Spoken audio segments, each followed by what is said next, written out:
जादू वाला सैंडल और फ्रॉक का कुआं। सदियों पुरानी बात है। ये कहानी सपना नाम की एक लड़की की है। सपना जब 8 साल की थी तभी उसके माता पिता का एक रोड एक्सीडेंट में देहांत हो गया था, जिसके बाद पुलिस वाले उसके रिश्तेदारों में से सपना की मौसी को फोन करते हैं और जब ये बात उसकी मौसी को पता चलती है तो वो भागी भागी वहाँ पर आ जाती है और अपनी बहन को ऐसी हालत में देखकर वो भी फूट फूट कर रोने लगती है। फिर वो किसी तरह सपना को संभालती है और उसे अकेला देख उसे अपने घर ले आती है। सपना की मौसी साधना की भी अपनी एक बेटी थी डॉली, लेकिन साधना सपना को अपने घर में बहुत ही प्यार से रखती थी, बिल्कुल अपनी बेटी की तरह। लेकिन वही डॉली सपना को बिल्कुल भी पसंद नहीं करती थी। ये सब देखकर साधना काफी हैरान हो जाती है। उसके बाद वो किसी तरह से सपना को चुप कराती है और उसे सुला देती है। उसके बाद साधना अपनी बेटी डॉली को भी समझाती है, लेकिन डॉली कहाँ किसी की सुनने वाली थी। ऐसे ही कई साल बीत जाते हैं और अब दोनों बहनें बड़ी हो जाती है। जहाँ सपना दिखने में काली और बदसूरत थी, वही डॉली बेहद खूबसूरत थी और वो हर वक्त बस अपना मेकअप ही किया करती थी। लेकिन अब भी वो सपना से उतनी ही नफरत करती थी। ऐसे ही एक दिन डॉली अपनी माँ से आकर कहती है, माँ मुझे कुछ पैसे दे दो, मैं शॉपिंग पर जा रही हूँ, मुझे कुछ नई ड्रेसेस लेनी है। ठीक है बेटी, तुम सपना को भी अपने साथ में लेकर जाओ, वो भी अपने लिए कपड़े खरीद लेगी। माँ आपको पता है ना, मुझे ये सपना बिल्कुल भी पसंद नहीं है, तो आप मुझे उसके साथ क्यों भेजती हो? ऐसा नहीं बोलते बेटा, ये तुम्हारी ही बहन है, तुम्हें इससे प्यार करना चाहिए। माँ मैंने कितनी बार कहा है और अब फिर से कह रही हूँ, ये काली कलूटी मेरी बहन नहीं है। बेटा रंग रूप से कुछ भी नहीं होता, बस इंसान का मन साफ होना चाहिए। माँ मैंने बोला ना, मैं इसको अपने साथ में नहीं लेकर जाऊंगी, नहीं तो सभी लोग मेरा मजाक बनाएंगे। डॉली के मुंह से इतनी कड़वी बातें सुनकर सपना रोने लगती है। ये देखकर साधना को बहुत गुस्सा आता है। ठीक है मत जाओ, मैं तुम्हें पैसे भी नहीं दूंगी और सपना को मैं अपने साथ ही शॉपिंग पर ले जाऊंगी। लेकिन माँ, फिर सपना और साधना शॉपिंग के लिए निकल जाती है और डॉली वहीं खड़ी गुस्से में बस उन्हें देखती ही रह जाती है। वो दोनों शॉपिंग करके मजे से वापस आ रही थी कि तभी अचानक से सपना और साधना का एक्सीडेंट हो जाता है। सपना को बहुत मार लगती है, लेकिन डॉक्टर उसका इलाज करते हैं, पर साधना का वहीं पर देहांत हो जाता है। जब ये खबर डॉली को मिलती है तो वो बहुत रोती है। वहीं सपना को जब होश आता है तो वो साधना के बारे में पूछती है, तो डॉक्टर उसे सब कुछ बताते हैं, जिसे सुनकर वो भी बहुत रोती है। फिर वो दोनों बहनें रोते रोते साधना का अंतिम संस्कार कर देती है। ऐसे ही कुछ दिन बीतने के बाद सपना का जख्म धीरे धीरे भरने लगता है, पर उन जख्मों में अभी भी बहुत दर्द रहता है। दीदी दीदी आप मुझे दवाई दे दो, मेरे सर में बहुत तेज दर्द हो रहा है। चुप कर काली कलूटी, तूने सोचा भी कैसे कि मैं तुझे दवाई दूंगी? मुझे तो तू बिल्कुल भी पसंद नहीं है। तू कितनी मनहूस है, जैसे तू अपने माँ बाप को खा गई, वैसे ही तू मेरी माँ को भी खा गई, मनहूस कहीं की। दीदी इसमें मेरी क्या गलती है? मैंने ऐसा क्या किया? चोटें तो मुझे भी आई थी, भगवान ने मुझे नहीं उठाया, तो इसमें मेरी क्या गलती है दीदी? चुप कर, मैं तेरी कोई दीदी वीदी नहीं हूँ। अब से तू मुझे दीदी मत बोला कर, ठीक है?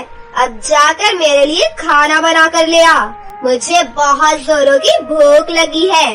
पर दीदी मेरे सर में बहुत तेज दर्द हो रहा है, मैंने आपको बताया है ना। मुझे कुछ भी नहीं पता। तेरे सर में दर्द है और काम तुझे अपने हाथों से करना है, तो जा सीधे से जाकर मेरे लिए खाना बना कर ला। और याद रहे, अब से घर का सारा काम तू ही करेगी।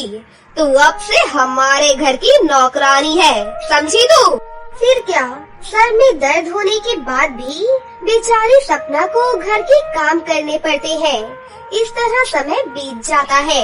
एक दिन डॉली अपने दोस्त की पार्टी में जाने के लिए तैयार हो रही थी कि तभी सपना उसके लिए वहाँ चाय लेकर आती है। पर अचानक से वो चाय डॉली की ड्रेस पर गिर जाती है। ये देखकर डॉली गुस्से से लाल हो जाती है और उसकी बहुत पिटाई करती है। काली कलोटी, तूने मेरी ड्रेस को छुआ भी कैसे? तुझे पता भी है मैं इतनी अच्छी पार्टी में जा रही थी और तूने मेरी ड्रेस ही खराब कर दी। आज मैं तुझे नहीं छोड़ूंगी। प्लीज दीदी, मुझे माफ कर दो, मैं इसे अभी साफ कर दूंगी, प्लीज। फिर सपना रोते रोते अपने कमरे में चली जाती है और वहाँ बैठकर रोने लग जाती है। वहीं डॉली भी कोई दूसरी ड्रेस पहनकर अपने दोस्त की पार्टी में चली जाती है। माँ, पिताजी, आप मुझे अकेला क्यों छोड़कर चले गए? डॉली दीदी मुझे बिल्कुल भी प्यार नहीं करती। अगर आप लोग मुझे अपने साथ ले जाते तो आज मेरे साथ इतना बुरा नहीं होता। सपना ये सब कह ही रही थी कि तभी वहाँ पर सपना की माँ की आत्मा प्रकट होती है। सपना, मेरी प्यारी बेटी, तुम तो बहुत बहादुर हो। ऐसे रोते नहीं है बेटा। अपनी माँ की आवाज सुनकर सपना इधर उधर देखने लगती है और अपने सामने अपनी माँ को देखकर वो बहुत ज्यादा खुश हो जाती है। माँ आप वापस आ गई? मुझे आपकी बहुत याद आ रही थी माँ। अब आप मुझे छोड़कर कभी भी मत जाना। बेटा, मुझे जाना तो पड़ेगा ही। मैं बस यहाँ पर तुम्हारी मदद करने के लिए आई हूँ। मेरी बात ध्यान से सुनो। यहाँ से थोड़ी दूरी पर एक कुआं है। तुम उस कुएं के पास जाना तो वो कुआं तुम्हें एक जादुई फ्रॉक और सैंडल देगा। उस फ्रॉक और सैंडल को पहनकर तुम बहुत ही सुंदर हो जाओगी और तुम्हारे सभी काम अपने आप ही हो जाएंगे। चलो बेटा, अब मैं चलती हूँ। उसके बाद सपना की माँ वहाँ से गायब हो जाती है। फिर सपना जल्दी से उस कुएं के पास जाती है। वो जैसे ही कुएं के पास पहुँचती है तो उस कुएं से जादुई फ्रॉक और सैंडल निकलते हैं। जिसके बाद सपना वो फ्रॉक और सैंडल लेकर वापस आ जाती है और घर आकर वो फ्रॉक और सैंडल को कहीं पर छुपा देती है।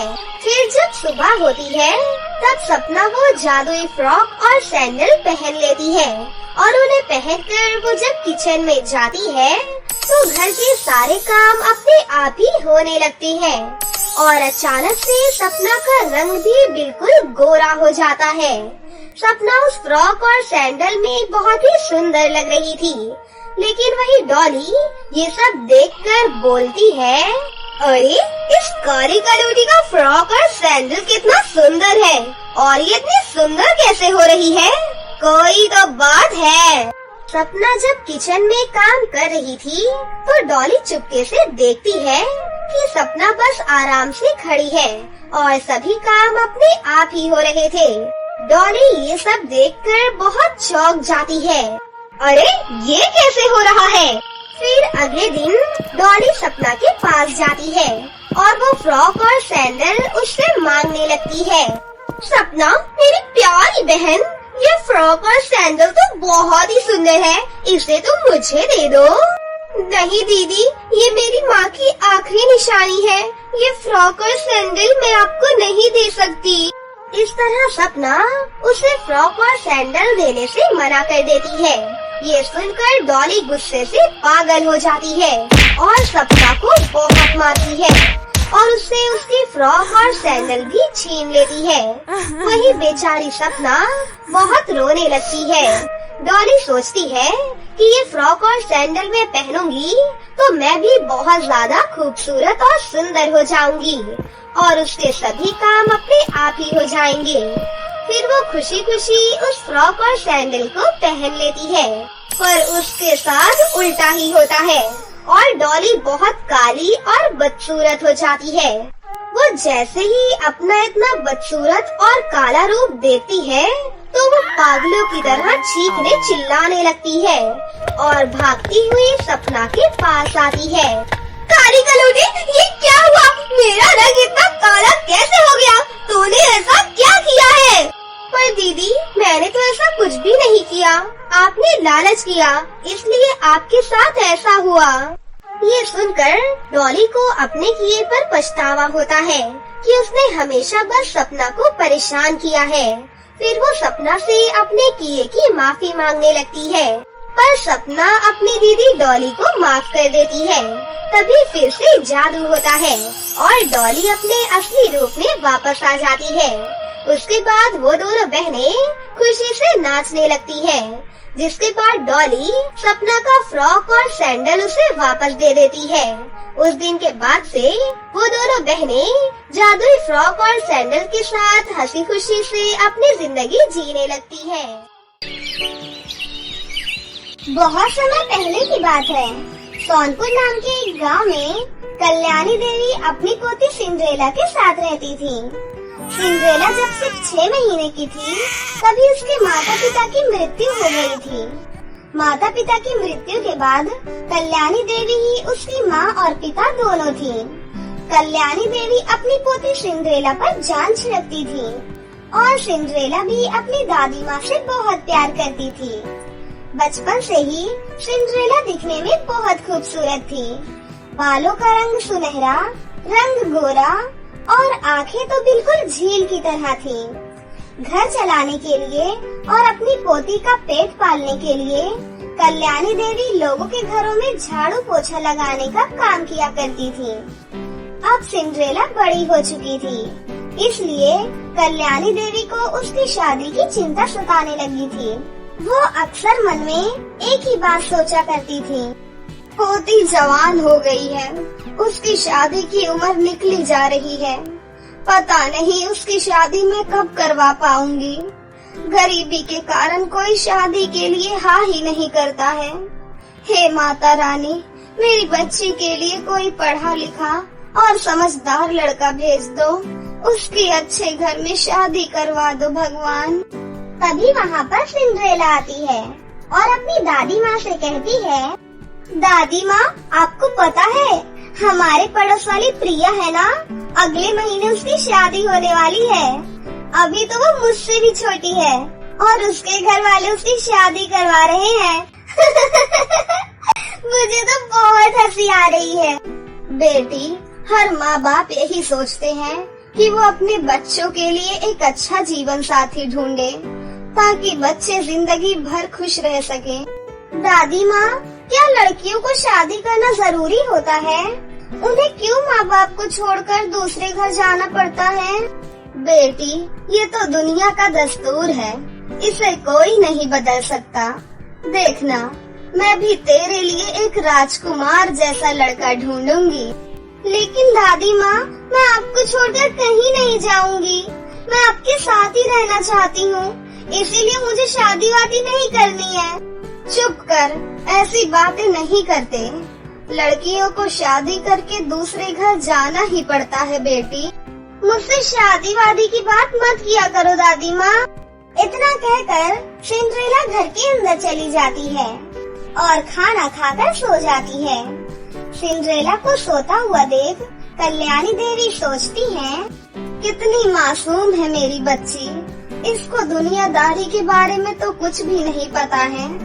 हे माता रानी, कोई तो रास्ता दिखाओ, मेरी बच्ची के लिए कोई राजकुमार को भेज दो माता रानी। इतना कहकर कल्याणी देवी भी सो जाती है। फिर अगले ही दिन शहर से एक करण नाम का लड़का गांव घूमने आता है। करण शहर में पला बढ़ा 25 साल का एक नौजवान लड़का था। वो दिखने में भी बहुत खूबसूरत था, साथ ही दिल का भी बहुत अच्छा था। उसने हमेशा से शहर की भीड़ भाड़ वाली जिंदगी ही देखी थी, इसलिए गांव की सुंदरता और शांति देखने आया था। वो जैसे ही गांव में आता है उसे सबसे पहले कल्याणी देवी दिखती हैं। वो कल्याणी देवी से कहता है, नमस्ते दादी माँ। खुश रहो बेटा। कौन हो तुम? मैंने तो तुम्हें नहीं पहचाना। दादी माँ, मैं गांव घूमने आया हूँ। मैं शहर से आया हूँ। मैंने सुना था गांव बहुत खूबसूरत होता है, इसीलिए गांव घूमने आया हूँ। मुझे आपकी एक मदद चाहिए। कैसी मदद बेटा? मैं यहाँ किसी को नहीं जानता।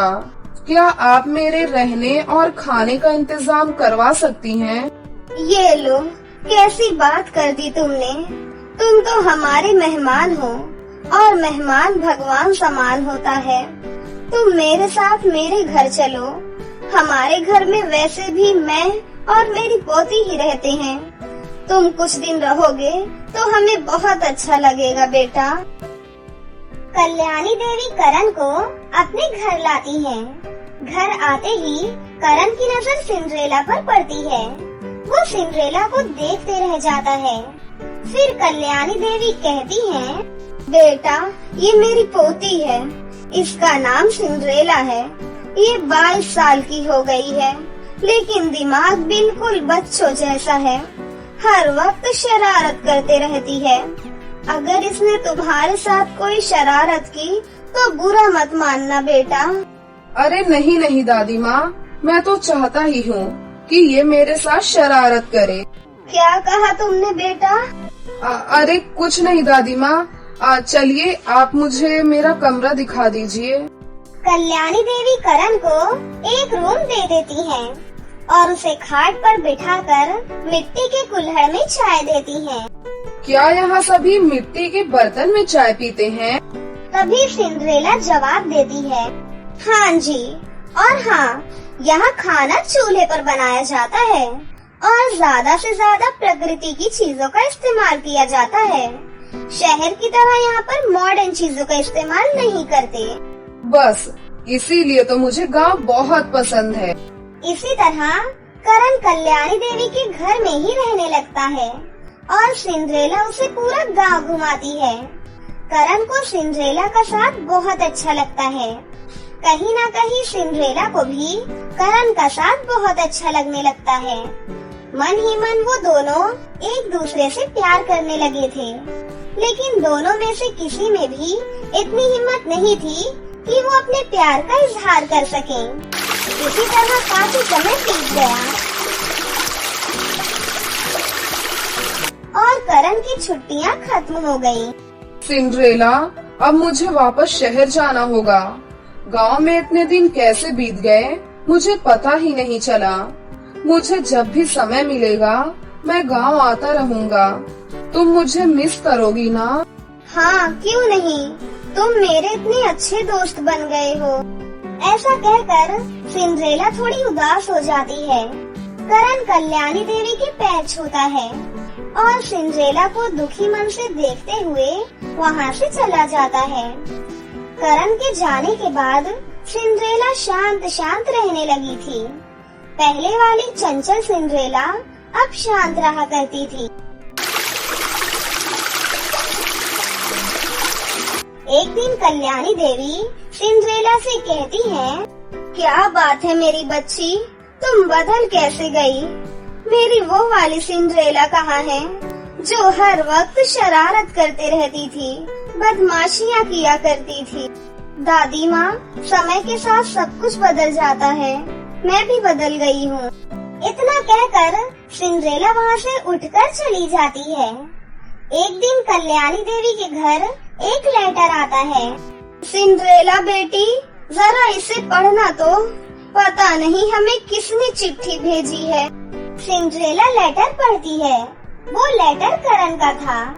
उसमें लिखा था कि अगले सोमवार को करण उन लोगों से मिलने आ रहा है। सिंड्रेला ये बात अपनी दादी माँ को बताती है। अब तो सिंड्रेला की खुशी का कोई ठिकाना ही नहीं था। वो बहुत खुश थी।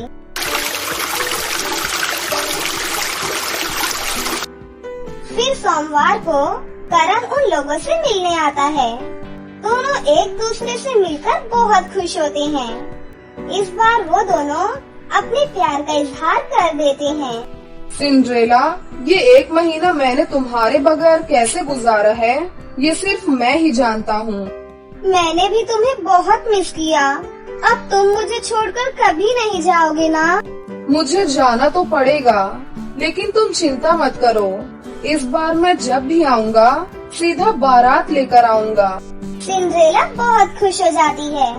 फिर कुछ दिन रहकर करण वापस चला जाता है। दूसरी तरफ कल्याणी देवी को सिंड्रेला और करण के प्यार के बारे में कुछ नहीं पता था। इस बात से अनजान वो सिंड्रेला के लिए एक अच्छा रिश्ता ढूंढ रही थी। गांव के सरपंच का बेटा सिंड्रेला की खूबसूरती का दीवाना था। उसको सिंड्रेला से प्यार नहीं था, सिर्फ उसकी खूबसूरती से प्यार था। इसलिए वो कल्याणी देवी से सिंड्रेला का हाथ मांगता है। कल्याणी देवी तो बहुत ही ज्यादा खुश हो जाती है। अरे वाह, मेरी पोती के लिए सरपंच के बेटे का रिश्ता आया है। मेरे लिए इससे अच्छी बात और क्या हो सकती है। मैं अभी ये खुशी की बात सिंड्रेला को बता कर आती हूँ। कल्याणी देवी सिंड्रेला के पास जाती है और उसे सारी बात बताती है। सारी बात जानकर सिंड्रेला के पैरों तले जमीन खिसक जाती है, क्योंकि वो सरपंच के बेटे को अच्छे से जानती थी। नहीं दादी माँ, मैं सरपंच के बेटे से शादी नहीं करूँगी। वो बिल्कुल अच्छा लड़का नहीं है। हमारे स्कूल के बाहर वो लड़कियों को छेड़ता था। कल्याणी देवी को लगता है कि सिंड्रेला शादी नहीं करना चाहती, इसलिए वो ऐसा बोल रही है। तुम पागल हो गई हो क्या? तुम्हारे दिमाग में जो आ रहा है तुम बके जा रही हो। तुम्हारी शादी सरपंच के बेटे से ही होगी और अगले हफ्ते ही होगी। इतना कहकर कल्याणी देवी चली जाती है। सिंड्रेला को कुछ समझ में नहीं आता कि अब वो क्या करे। वो करण को चिट्ठी लिखती है। उस चिट्ठी में सिंड्रेला सब कुछ लिखती है और उसे डाक घर में दे आती है। जब उसकी चिट्ठी करण तक पहुंचती है तो करण भी परेशान हो जाता है और बिना समय गवाए तुरंत गांव पहुंच जाता है और सिंड्रेला से कहता है, सिंड्रेला, मुझे लगता है हमें दादी माँ को सब कुछ बता देना चाहिए। लेकिन मुझे बहुत डर लग रहा है, कहीं दादी माँ कुछ गलत न समझ जाए। करण, मैं सरपंच के बेटे से शादी नहीं कर सकती। तुम चिंता मत करो सिंड्रेला, हम दादी माँ को समझाएंगे और मुझे यकीन है वो हमारी बातों पर जरूर यकीन करेंगी। करण सरपंच के बेटे पर नजर रखने लगता है और उसकी सारी बुरी आदतों को अपने मोबाइल के कैमरे में सबूत इकट्ठा करता है और सारे प्रूफ के साथ कल्याणी देवी से बात करने जाता है। दादी माँ, मैं आपसे बहुत बड़ी बात कहने जा रहा हूँ। मैं और सिंड्रेला एक दूसरे से बहुत प्यार करते हैं। सिंड्रेला सरपंच के बेटे से शादी नहीं करना चाहती। क्या कहा तुमने? अरे तुम दोनों की बुद्धि भ्रष्ट हो गई है क्या? अगर सरपंच जी को ये बात पता चली तो वो तुम दोनों को गोली मार देंगे। फिर करण उन्हें सरपंच के बेटे की सारी करतूत अपने मोबाइल में दिखाता है। कल्याणी देवी ये देखने के बाद, बेटा, मुझसे बहुत बड़ी भूल हो गई है। सरपंच जी बहुत खतरनाक हैं।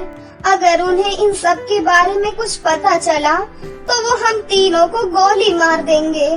हम तीनों यहाँ से भाग जाएंगे दादी, किसी को कुछ नहीं पता चलेगा।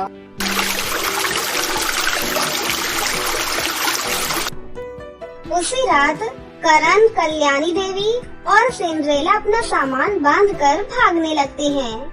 लेकिन तभी सरपंच के कुछ आदमी उन्हें देख लेते हैं और उन्हें पकड़ लेते हैं और एक कमरे में कैद कर देते हैं।